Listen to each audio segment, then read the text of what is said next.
Are we ready? Yeah. Hello, everyone. Welcome. This is Tricky Thursday Live. Thank you for joining us. And we have Charlotta here as well.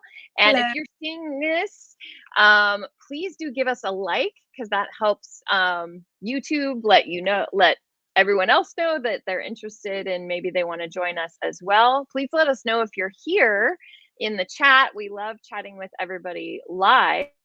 And we'll go through like a quick introduction, but as far as what we're going to be talking about today, we're going to be talking about where to start with a pattern. What is the very first step, the very first thing before you even start drafting what you want to consider and what you want to be thinking about? So that's what we're going to be talking about today. But I'm going to have Charlotta introduce herself first before we get started, in case you're new.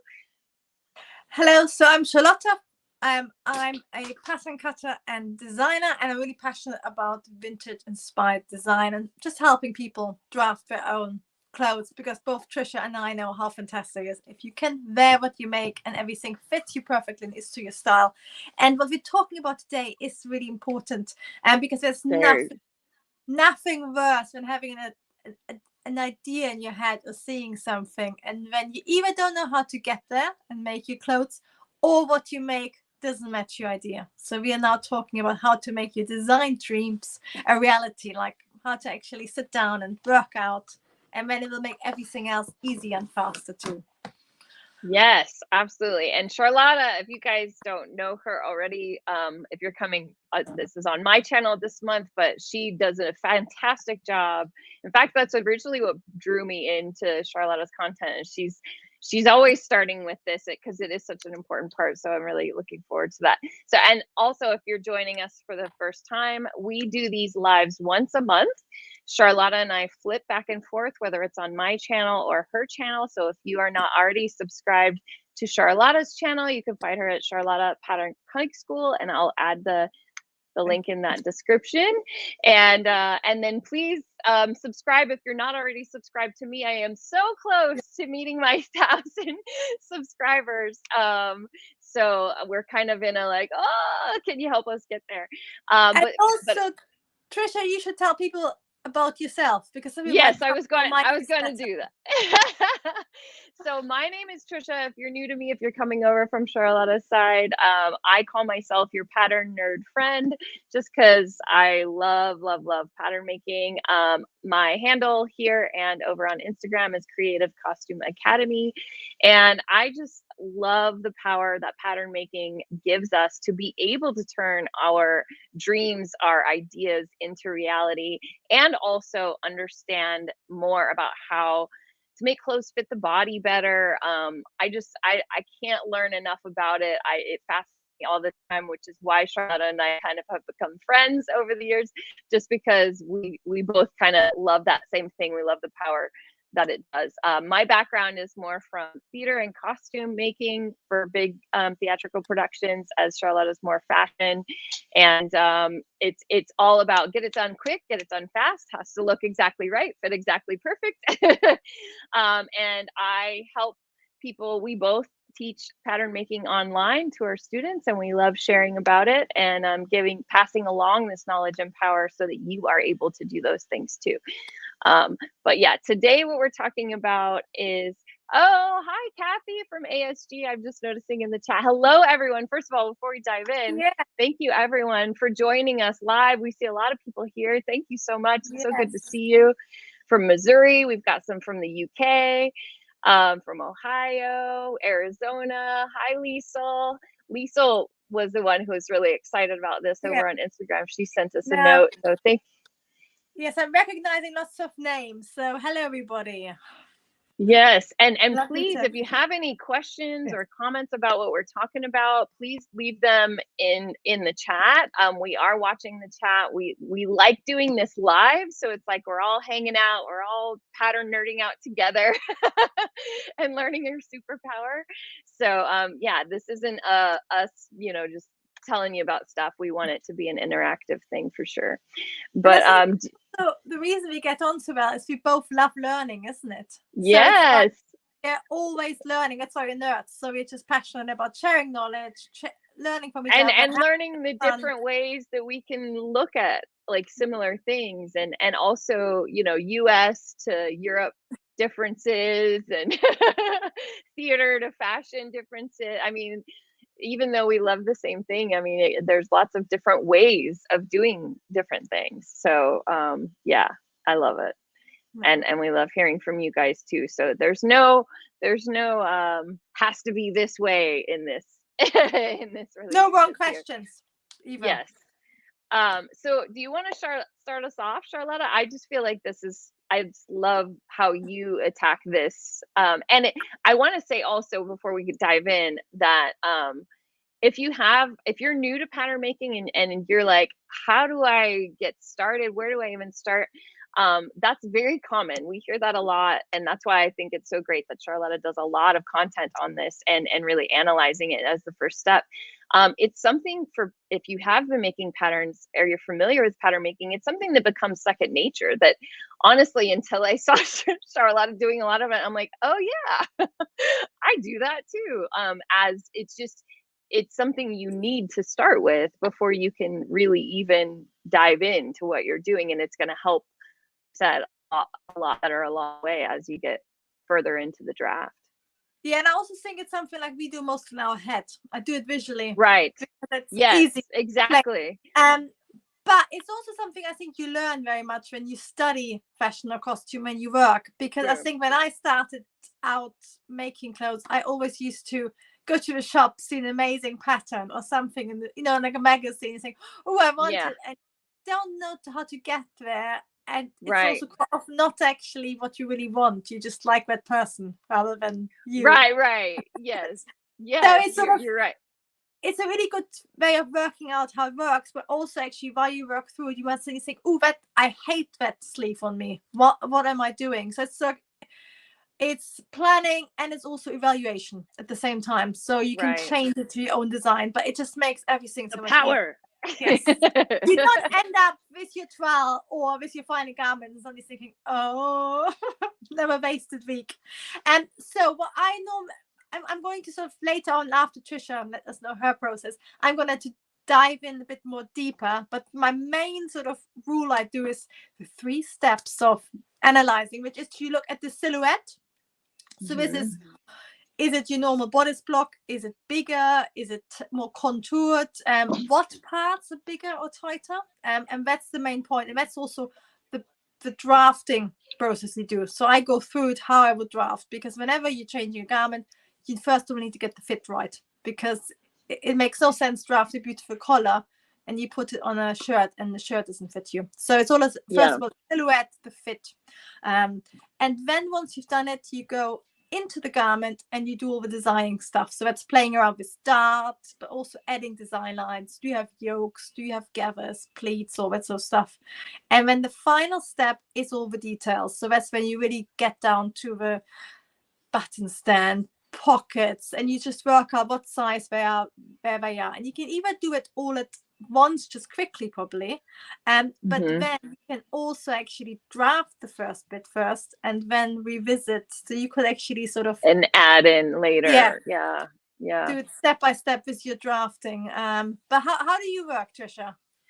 And I just want to say, anything official says the power of the draft. Yes. I like to refer to pattern making as the superpower of like making clothing.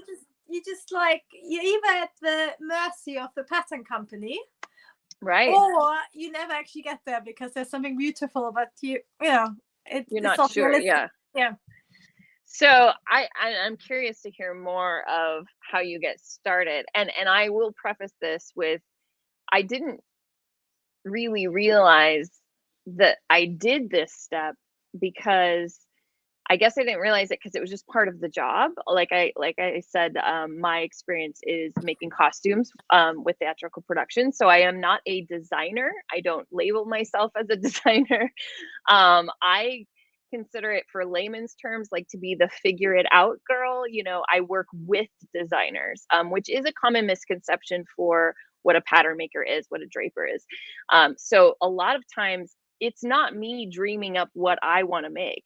I'm given a sketch or I'm given a picture of something, to make by a client or by, where I'm working. And I am told you have to make this. And so for me, I'm looking at that, a sketch or a picture. And now that I get to choose whatever I want, it's kind of, a little, I almost kind of have design paralysis, because I'm like, but just tell me what you want, so it's been me, as I've started making things for myself again, learning what, like you said, what I like on my body, what details I like, because it's like, I can choose anything.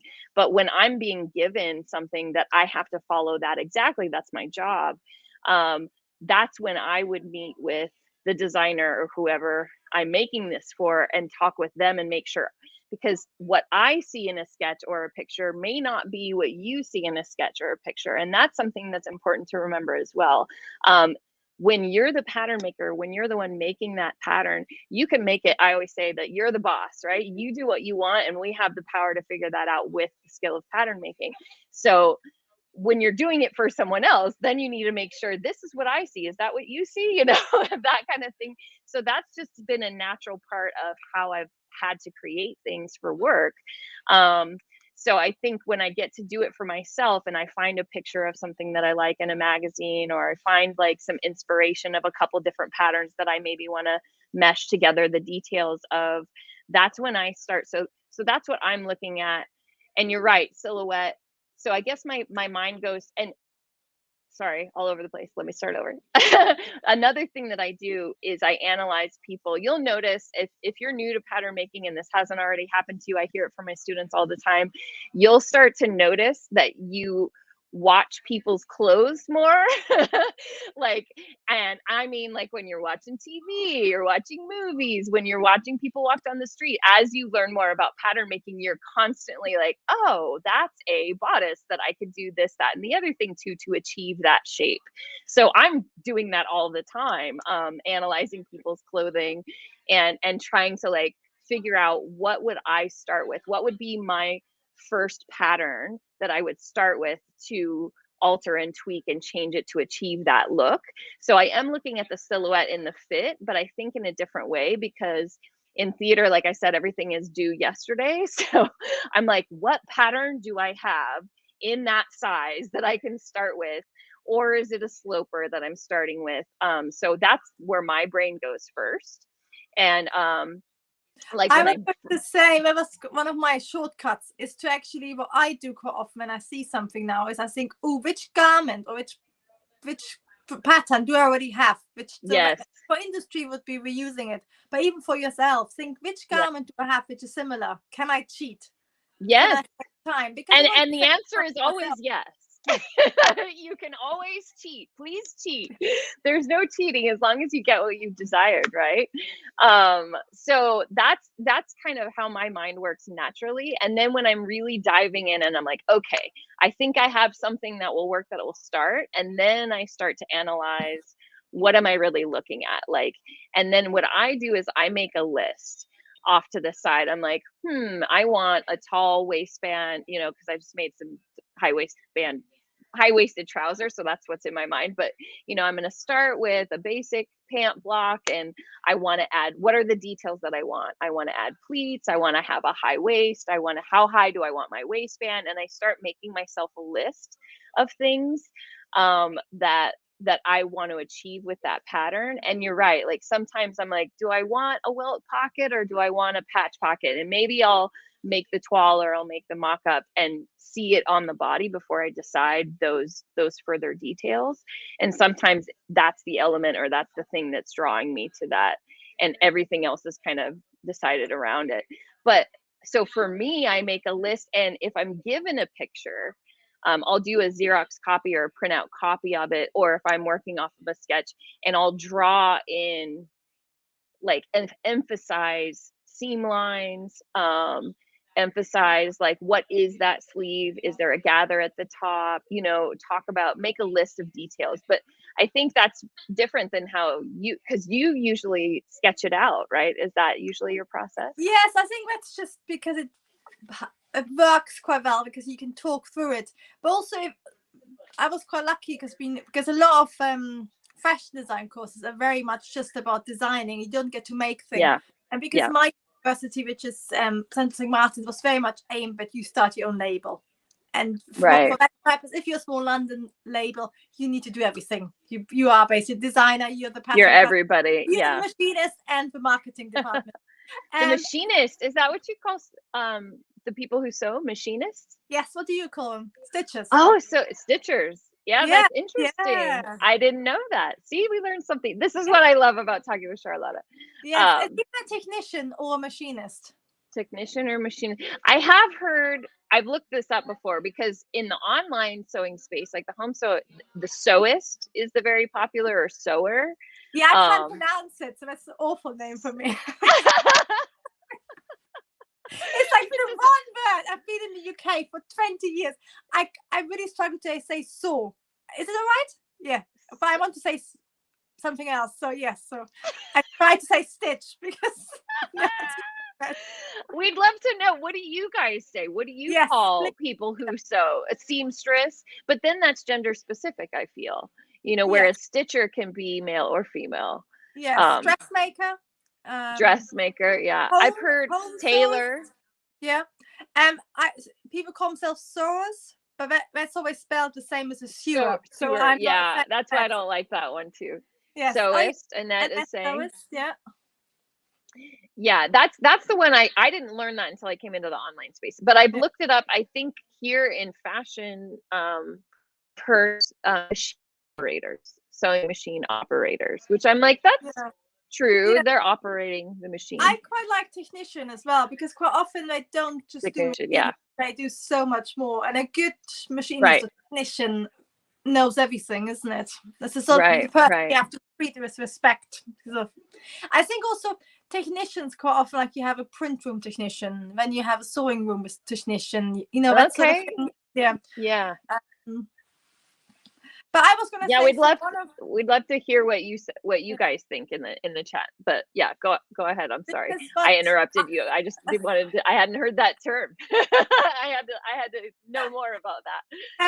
Well, I was going to say, what you as a costume maker or pattern cutter, and when I sketch out vintage images too, we're already starting with the image. But if you're a designer, of course, you're not supposed to copy. You're supposed to design. Right. When I'm sketching out, I'm basically doing it. But as a designer, you'd then sort of say, oh, the theme is 1920s, but with a robotic twist.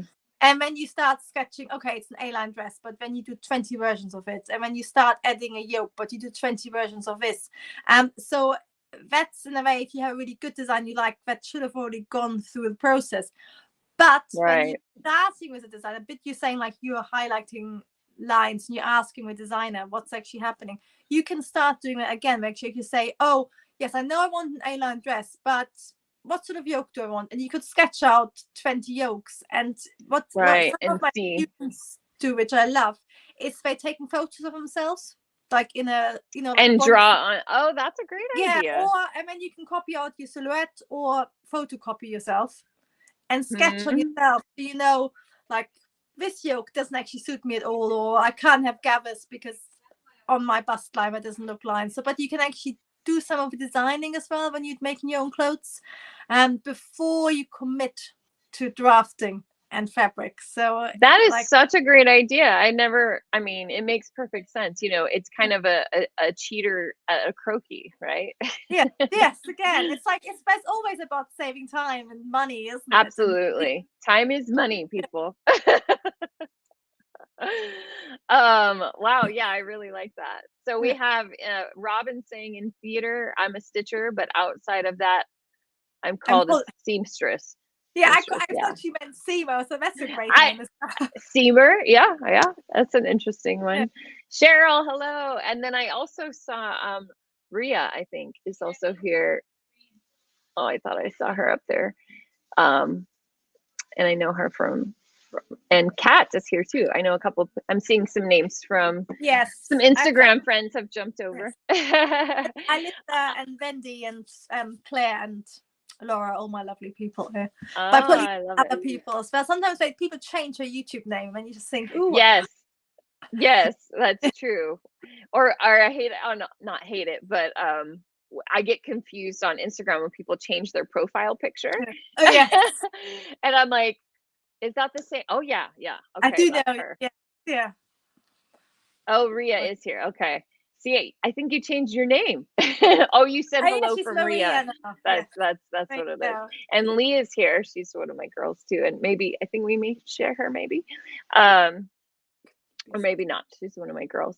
Um, so that's really interesting. I love that idea of, so especially if you're designing for yourself, and maybe Liesel, I know she was saying she kind of didn't know where to start when she was wanting to make something or have ideas. I love that idea of, you know, printing out a picture of yourself, because so many times the fashion croquis that you can get are not the same body type as you, And right? also, And I don't like them. I find them really visually unappealing. So I don't.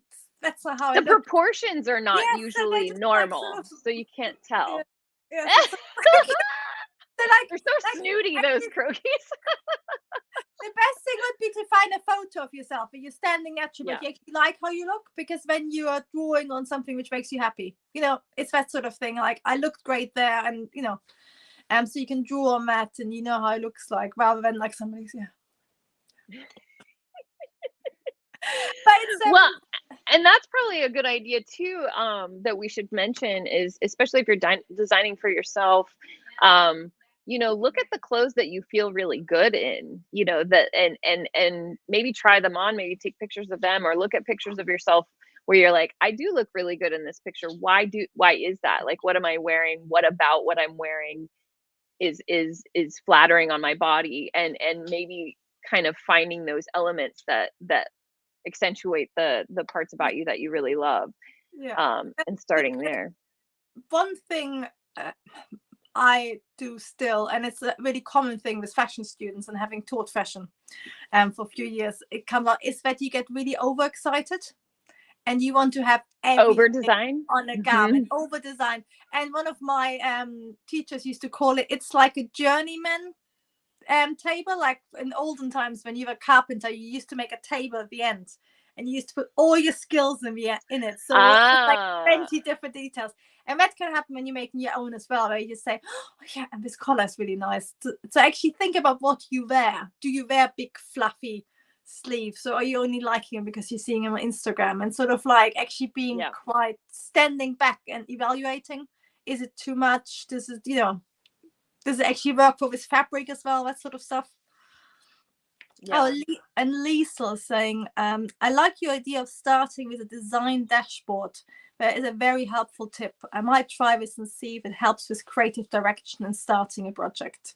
Yeah, sort of getting out like all your, in a way, your ideas, what you're not quite sure of, what you really want, isn't it? And just sketching it out. And you know what that reminds me of? I'm gonna share a not fun part about fashion school. I went to, my second college that I went to was a fashion school, and I loved the first semester. It was all pattern making. So like it was like 4 hours a day, 4 days a week, pattern making, 20 patterns every night. And I got really, I got really good at making princess seams of all different kinds and all the different things. And I love that. And then the class after that was sketching. I hated that class because it was like 10 different kinds of ruffles and do however many different kinds of skirts. And I'm like, oh my God, I don't want to draw any more ruffles. Like I really just I've never, yeah, no, but that's me. I mean, that's just my thing. Actually, because what you see online as fashion drawing is that's what people call a croquis, like a sort of mannequin, and people draw these basing dresses. But I was quite lucky. The UK has, even the fashion is quite a creative arts background. So we were actually encouraged not to do that, and just to actually just draw expressively. So quite often the sketches don't look anything like that, and I can't draw a single ruff or a pleat. So that's why you see, when you see my sketches, they are quite rough, but it doesn't actually matter. It's whether you understand it and you can communicate it. Right. Whether you know what you're seeing. Don't worry about whether you can draw a 3D ruffle or all that sort of stuff. Diana is saying croquis, yuck, especially when you are 5'3" and not 5'11" and full busted. My body model can do custom croquis for your measurements, but I did my own. Oh, that's great. Sorry. Somebody trying to interrupt us. My mother, yes. Oh, Mom, we're busy. She can talk with us too. Yes, I don't encourage her. Oh no. Hopefully she could come back. Sometimes when Charlotta's joining us from her phone, so sometimes when people call, it interrupts. Hopefully she'll be able to jump back. But and hello, RT Blade from Nashville. And welcome Cheryl Hall from Houston. Sounds like you and Rhea are connecting. Love this, love this. So yeah, I mean that's a way if you are designing things. Another thing that I would say, she's had to run, but I think she'll come back. I'll let her back in. What do you think? Should I let her back in? I'm just kidding. Of course I'll let her back in. Oh, there she is. All right, let me get her. There you go. Sorry about that. Okay. I was like, should we let her back in? Yeah, please. Yeah. But another thing I was thinking about. You can't even tell her off, can you? I know. Yes. She'll call him because then she'll be worried about you. Yeah, so you know, like it's like with WhatsApp, and it just keeps on ringing, saying, "Oh, this." What were we talking about? Oh, I saw Diane's comment about my body model. That sounds really good. So yeah. Or have one made. Yeah, or take the picture, or you can take a picture of yourself and trace out like the outline of your body shape, like, and create your own croquis. That way would be another quick way to get a croquis. But I was going to say, you also just one last thing that way it will look right as well. Because if you just do a different model, it won't look right for you. That's always a problem with commercial sewing patterns. They don't look like that on you at all. Yes. Yeah. I'm sending a quick note to someone. So what I was going to say is my work is that another good thing is like I said, looking in your closet, looking at what details you like and what you're drawn to, and I guess so that's a way to kind of think about the design and like what designs are going to look good on you. What things do you want to play with and incorporate, and trying not to put them all. I did that when I did my pattern making class. Like my final thing was to make a pattern, that then I had to make, and I had all the things. I had like an asymmetrical this, and I had, a collar, and I had, all these design elements. It was a bit over designed, but it's fun, when you're like, ooh, I want to try all this stuff, but maybe you make note of all those elements. And I mean, I've been kind of obsessed with pleats lately, like box pleats, and I don't know why, and high-waisted trousers. I'm in that phase. It's okay, I'm trying it out and maybe trying to incorporate different elements with different things or with the season of whatever's going on. But what I was going to say is going back to thinking about when I'm seeing something that I like, really dissecting it. And I think that I've been talking a lot about this lately is people who love pattern making. So if you're like, am I going to be a pattern maker? Do I like pattern making? Is this for me?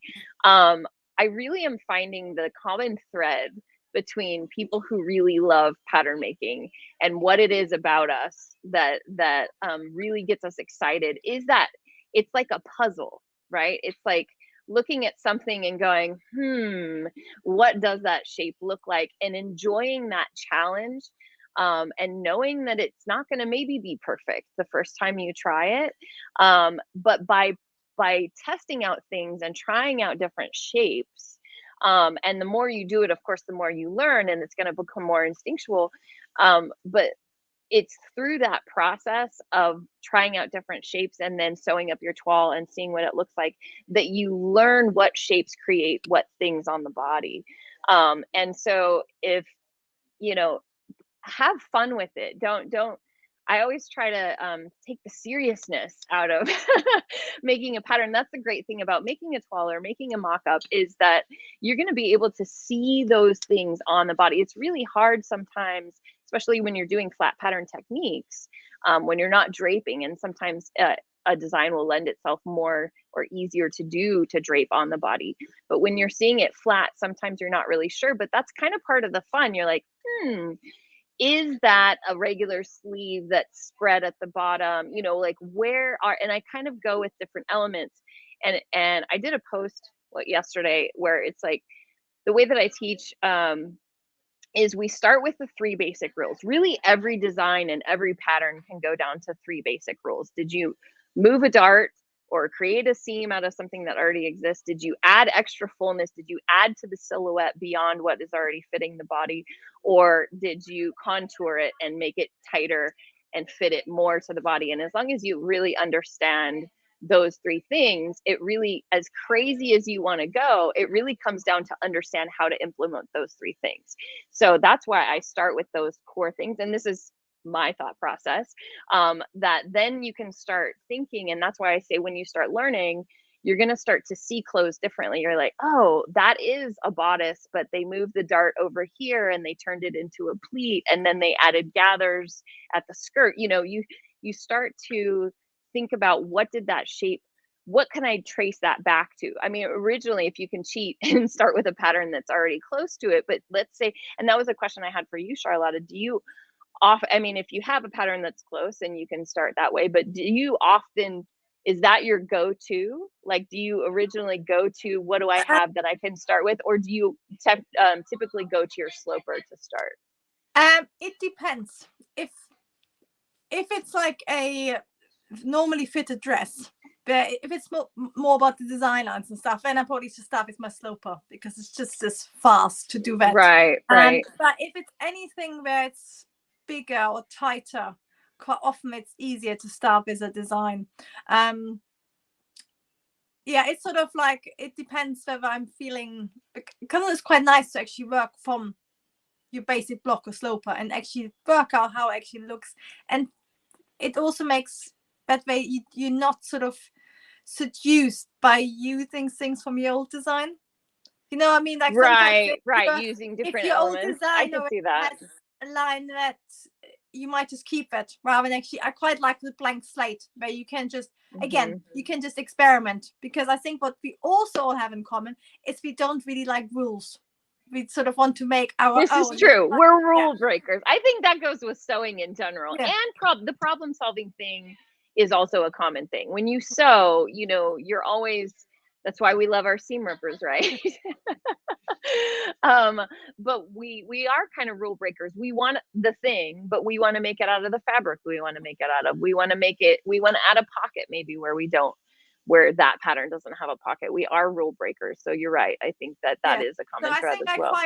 I quite like starting from the blank slate. But in industry, because like this costume, fashion is always about as little money as possible. If you in as a pattern cutter, or you're working with a pattern cutter, if you draft from your block, it's going to cost you a lot more. So most of the time, I would say maybe 80% of the styles are recycled from. So you might say, oh, we really love the fit of a dress, we're now going to put a collar on, or we're going to put sleeves on, but the fit is going to be the same. And then a few styles you do completely new, but a lot of the time they are very similar.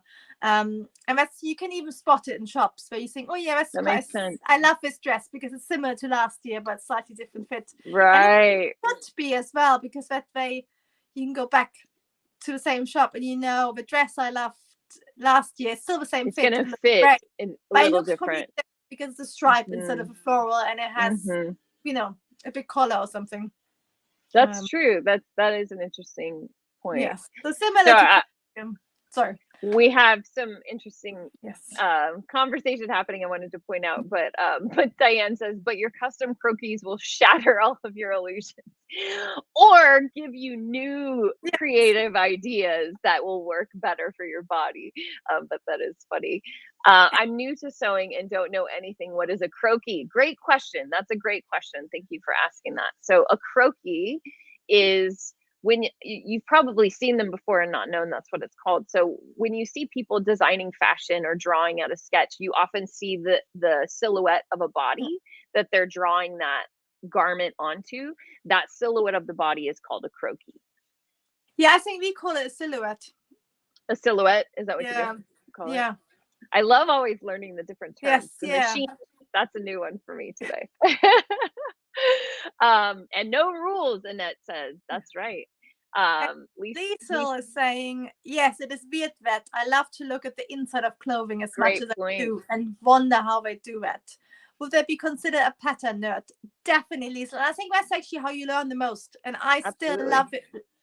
You know, when you repair clothes or in shops, you think, ooh, this is really interesting what they've done there. Or, oh, that's how that volume is created. Or also what doesn't work. It's sort of like, but it's like, you can read all the books and you can learn, puff sleeve, flared sleeve, but then it's actually looking at clothes to see and it. working out that is a flare sleeve, and it can be really big or small. You know, that's how you actually learn it in the end. You know, something that we did when I was in my first school that I went to for a little bit, we would take a trip to like the local shopping area that had high-end clothing, and we would go through the stores and do exactly that, like look inside and see how things are made, because that is really the best way to learn. And it's, again, cheat wherever possible. Please cheat wherever possible, because so many times, you know, if I'm making a pattern, say for a pair of jeans, or if I'm making a pattern for a blazer, I'll go into my closet and I'll grab a pair of jeans that I have, that I love, that I like the top stitching on or whatever. And you don't have to keep it all in your head. It's not always going to be in a book. Like, use whatever resources you have around as reference so that you know all of those details that you want to add. And I think that's also, again, like it's what people call cloning online, isn't it? But it's sort of like if you use a garment you already have, and even if you just say, oh, the dropped shoulder is just perfect on that, and then you work out, like, so where does that volume come from? Have I just dropped the shoulder, or is it actually wider throughout? And then you can go back to your block and actually change that. But it makes it much more visual to actually work out where the extra volume come from, or where have I contoured it, because that's sometimes quite hard to work out on your flat pattern. But if you have an existing garment, you can really compare, like, why does this look good and how does it actually work. And again, in fashion, we do quite a lot of it, where you find a vintage garment and you literally just measure everything and you create that. And I think you probably do it as well if you have to copy stuff. Yeah, I trace around it. I like to measure everything and then use my block.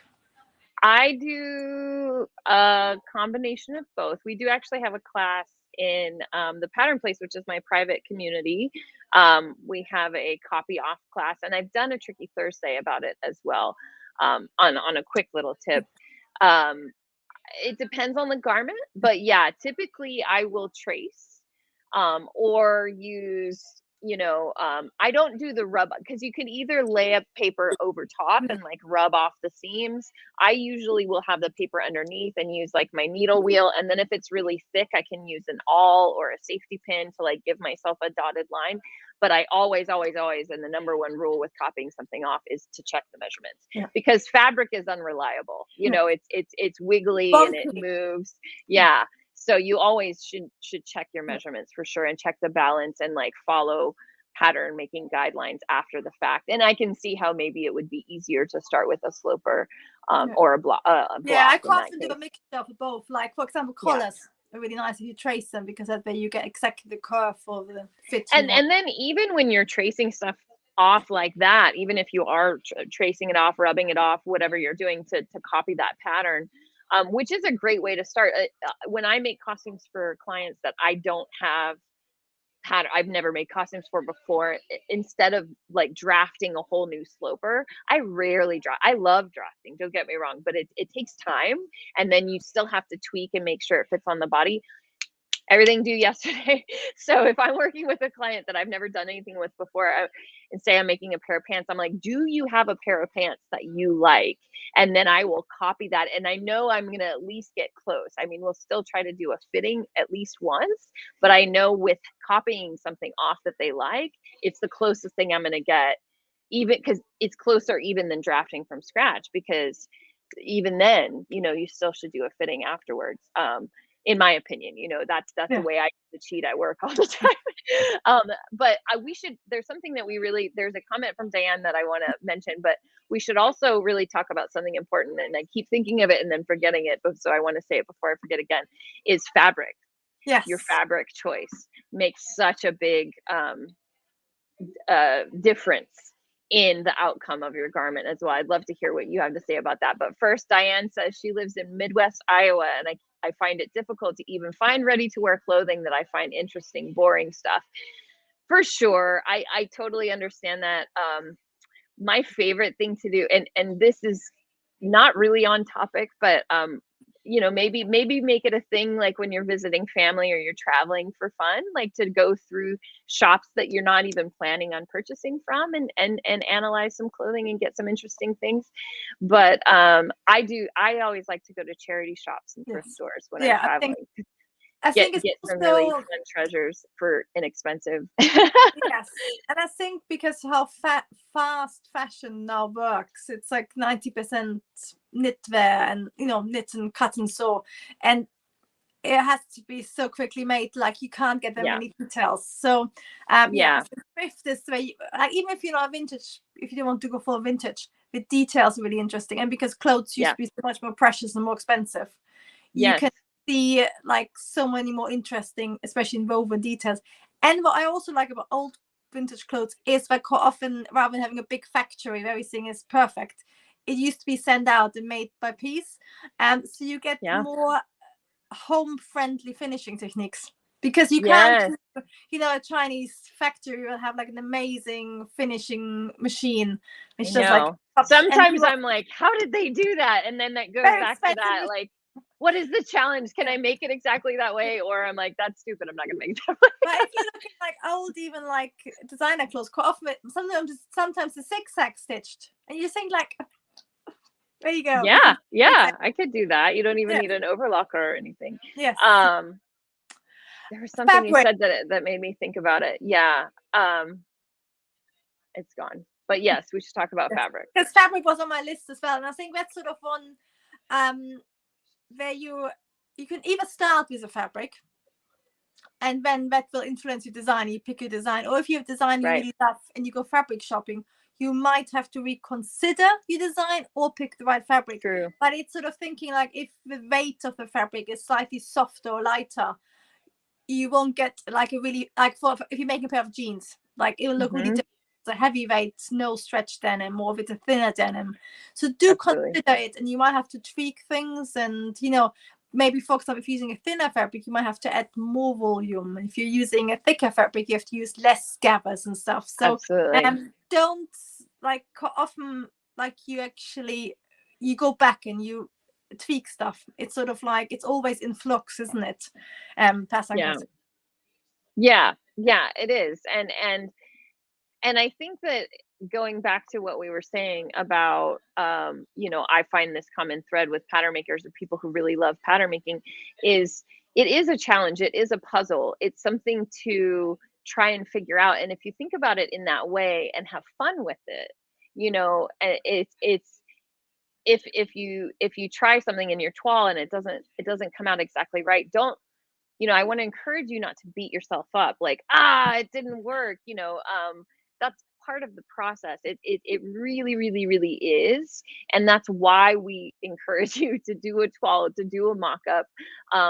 By the time that you're getting to the mock-up stage, I mean, and honestly, even before you start drafting, you should be considering the fabric. But definitely by the time you're making the mock-up, because whatever you're making a mock-up or a toile out of, you should aim to do something out of a similar fabric, because it will change not only the design element of how the fabric will act, how it will drape, how it will stand up, like talking about big poofy sleeves, you know, something that's a soft chiffon is never going to create that silhouette.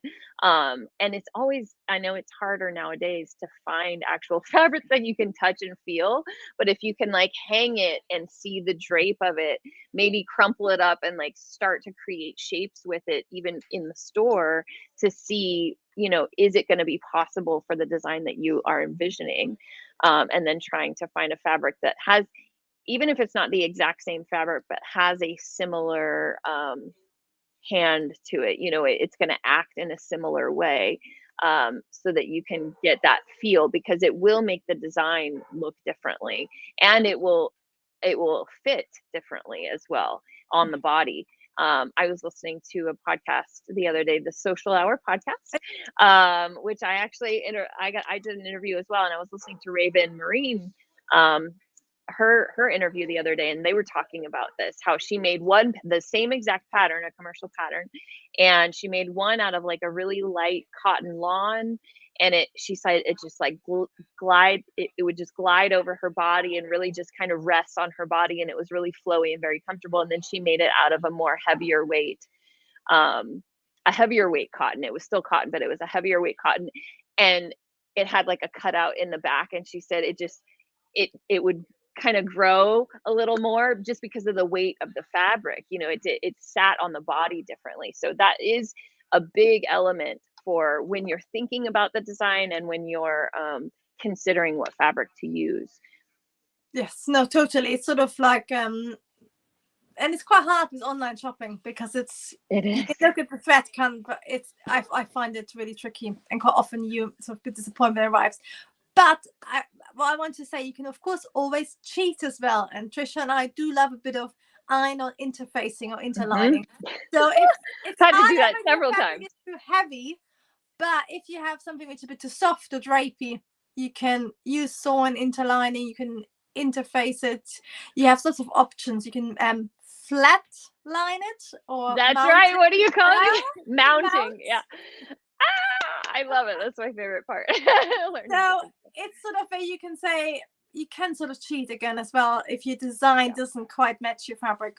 But if you have the right one, it's easier. But I've done it when you're making coats and you only have quite a thin wool. Yeah. If you use jersey iron-on interfacing, it's paint to iron on, but that will suddenly give you the illusion of a much more expensive wool. It's stuff like that, isn't it? You can. Yes, absolutely. And I've had to do it where, in making costumes, we fake things out a lot. We don't put real pockets because you don't want things falling out of the pocket. You don't want them to look sloppy. Everything has to look very in place, even though they're doing all the things that they're doing. So elements will be fake. Or pockets will be sewn closed, or things like that. Or for movement, to add ease of movement, that's either designed into the pattern, or you can use a fabric with stretch but made to look like it's not with stretch, or you design elements into that. Like that's something I've had to do a lot, is where we want the vest or a waistcoat to look very prim and proper, but he's got to do flips and all these other things. So we make the back out of like a satin looking spandex, or maybe you have like the side backs, and then the center back you have like the cool design element of the fiddle back, and then that fiddle back is a stretch fabric where you kind of hide it, but the collar is still a structured garment. So I'm a big fan, and I'm actually not the best person. We did a whole conversation about fabrics. I am not the best person to ask what kind of fabric, because I'm the boss. That is something you will hear me say a lot if you're new around here. I will make that fabric do what I want it to do, because that's what I'm gonna do. So if we have to interface it, if we have to, and you're right, if it's already heavy, you're kind of limited in what you can do. But if it's too thin, or if it's not quite right, and you can add a backing behind it, or you can beef it up a little bit, then sometimes you can still make it work. And I think most of us as well, you can't afford really expensive fabrics, or only for a special project maybe. But for most clothes, you compromise, or you try to find something affordable, and then you can actually fake it a bit to make it look much different. And actually, I was gonna off topic, but I always like that, like how you said, elastic panels. But I think the idea is really great in general, like adding. If you want something really fitted, again, actually think about. I love a fitted dress, but it's so uncomfortable. I can't do my whole day. Could you add like an elastic panel, and then it would actually. Or something that they do with ballet corsets a lot is they use bias on the side. Yeah, that sort of stuff where you can actually think like, again, what works for your wardrobe when you're looking at the design, and if you like fitted stuff, how can you make it work for you throughout the day? And Diane is saying Artful Home Catalog or website is my go-to, since I since I have to travel 3.5 hours for decent fabrics and high-end shops. Yeah, yeah, for sure. Buying Yeah, fabric online is just not the same, really. I love just watching stuff as well. Like if you any program, you always find something interesting, isn't it? You know, to inspire you. I've been watching like a weird sci-fi TV series, but it had some amazing puzzles. Yes. Ooh, that's really nice. Yes, and then like maybe quickly Yeah. trying to draw what that would look like, But or just again, screenshots. Yeah, or like photos. screenshot. That's true. Yeah, I often find when I have to recreate things, that are, with costumes. I've had cosplay characters before that I've been remake. Like I want to find as many images as at as many angles of that particular thing, and then I go into, um, is that a pleat there? Is that a seam there? What kind of trim is that? What kind of shape is that? How can I create that shape? Is it created with the dart? And sometimes you just don't know. You're gonna guess. You're gonna try something, and that's where I think the half scale is really helpful. For those of you guys who don't know, I think you teach as well with half scale. Yes, A I lot do. of times. Yeah. So Yeah. so it's a half scale version of a full scale pattern. And the great thing about that is you can try out. Yeah, I've got my girl over there too. Wearing something. But you can try it out using less paper, less materials, and really see if the puzzle's going to work, right? Is that idea of constructing it in that way? And then you're not using a ton of fabric to work it out. And Jackie from Fancy Frock Fabric says she finds working with different fabric store. And by the way, she has Fancy Frocks Fabric has wonderful, wonderful fabrics. I just bought a couple of her linens, and they are really just really lovely. I've made some pants that I basically live in these days out of her fabric. So go check her out. But with the same pattern, different fabrics with the same pattern give you great education of what to expect from fabric. Exactly. And it's all a learning experience because, yeah. Also a really great way of getting a quick, like if you like something, make it out of a slightly different fabric, you can get a completely new garment, but you don't have to go through a whole process. So it's basically like you already have your made to measure sewing pattern. Right, exactly. Different, but like it could give you a whole different look, a whole different feel. Yes. So no, that's really good. Or just changing a few details, and then but sort of actually playing with what you have and what you like, because that will probably work for you. And maybe refashioning or redoing something that you already own, like you said, changing out a collar, adding a pocket. I mean, we were just talking about that here in my shop. We're just talking about upcycling and changing the design, adding a sleeve, adding like a cuff to a sleeve or something like that. And that's a great way to learn what different shapes will create. Like I love playing, I did a whole class and I did a whole kind of series on circles, playing with circles. You can do circle skirts, you can do circles in the sleeves, you can do ruffles are circles, or can be circles where you have a flat edge, and then it's ripply on the end, and just creating different looks with different shapes and just playing. I like to call when I'm just playing patterns, I'm just, and that's what I, again, love the half scale for, even if you don't have the form. And I do have a YouTube video on, if you don't have a half scale dress form, other options. You don't have to own a half scale dress form. There are other options for trying things out. And I want to also say this, that your half scale dress form does not have to be an exact half scale of your measurements. It does nice, same thing like what we were talking about with the croquis or the little silhouette.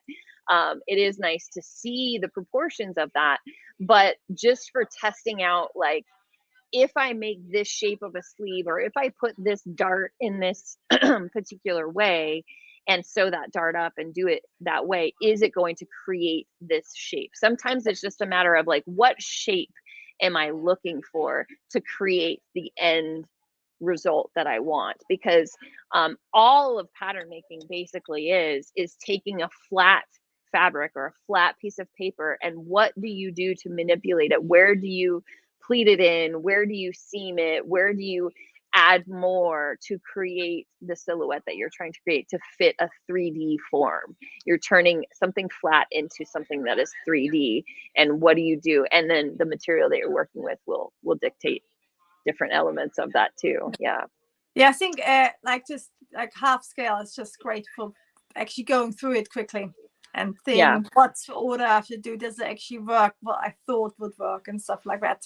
So even if you haven't got the mannequin, it's still a great thing just to say fabric. Sometimes I won't even do it on my half scale patterns. I'll just draw it on like a piece of paper, just kind of the shape, and pleat it and say like, oh yeah, we're kind of getting there, you know. Yeah, it's like a quarter scale. Like if I'm trying it's either sketched out or quarter scale, and that works really well because then you can think, oh yeah, no, that didn't work. I got that wrong.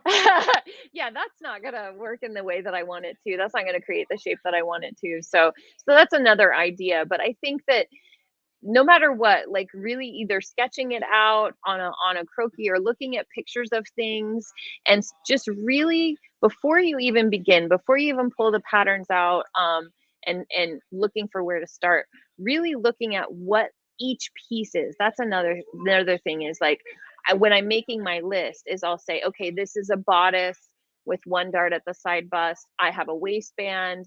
I have, you know, a pant front, a pant back. I have a collar, you know, thinking about what I'm wearing. I have a sleeve, or whatever those pieces are for the garment that you're looking for. If it's a cloak or something with a collar. So a cloak could be one piece, or is there a shoulder seam?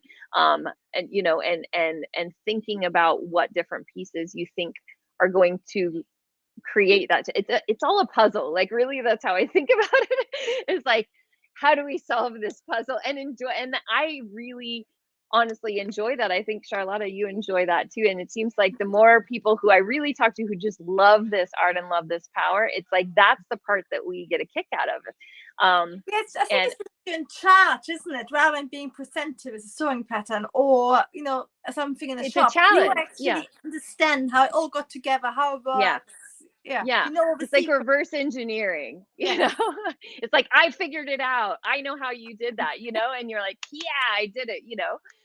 So it's that kind of a feeling. Well, I can't believe it, but it's almost our hour. So I just want to ask everyone, while we're still here, do you have any last minute questions or last minute comments on this while we're here?